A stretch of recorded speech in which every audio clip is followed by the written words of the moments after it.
အချစ်ကိုချစ်လို့အချစ်ရဲ့အရက်ကိုလည်းချစ်ရမယ်ဆိုရင်အရက်ကိုချစ်တဲ့သူတွေရဲ့အသေးတွေကိုဘယ်သူတွေကချစ်ကြမှာလဲကျမဒီနေ့ပြောပြပေးသွားမယ်အကြောင်းအရာလေးကတော့အရက်ကြောင့်အသေးကိုဘယ်လိုထိခိုက်စေနိုင်လဲအသေးအပြင်နောက်ထပ်ကိုယ်တွင်းအင်္ဂါအစိတ်ပိုင်းတွေကိုဘယ်လိုထိခိုက်စေနိုင်လဲဆိုတာပြောပြပေးသွားမှာဖြစ်ပါတယ်ဒီဗီဒီယိုလေးကိုဆက်ပြီးအဆုံးထိကြည့်ရှုပေးသွားကြပါရှင်ကျမတို့ခန္ဓာကိုယ်ထဲမှာရှိတဲ့အသေးကခန္ဓာကိုယ်ထဲကိုဝင်လာတဲ့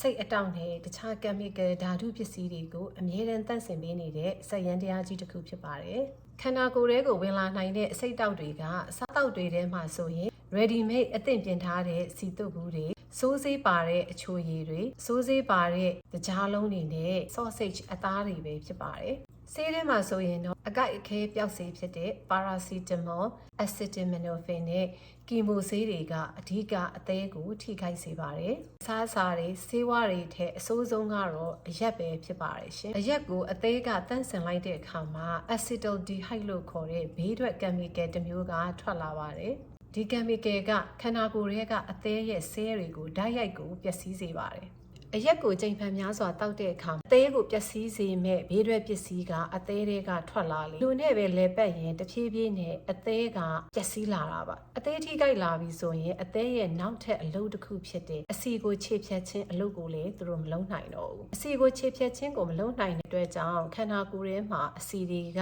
ကထပ်လာပြီးတော့ fatty liver လို့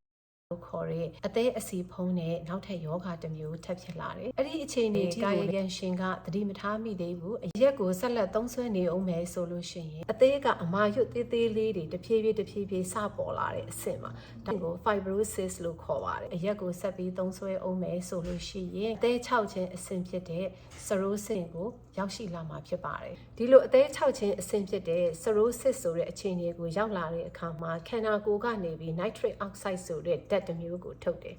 ဒီ nitric oxide ကဘာလို့လဲဆိုတော့အစာအိမ်နဲ့ဥလန်းချောင်းတွေကို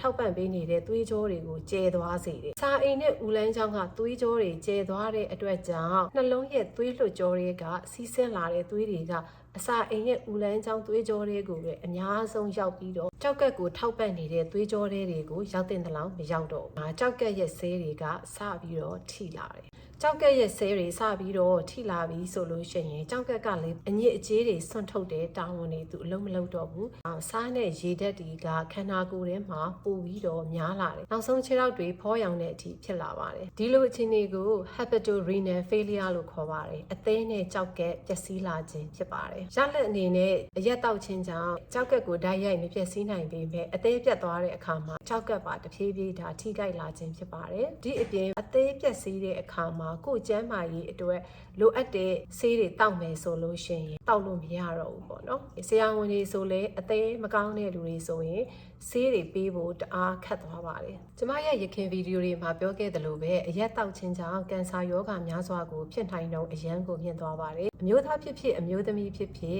်အရက်ကိုပုံမှန်ရ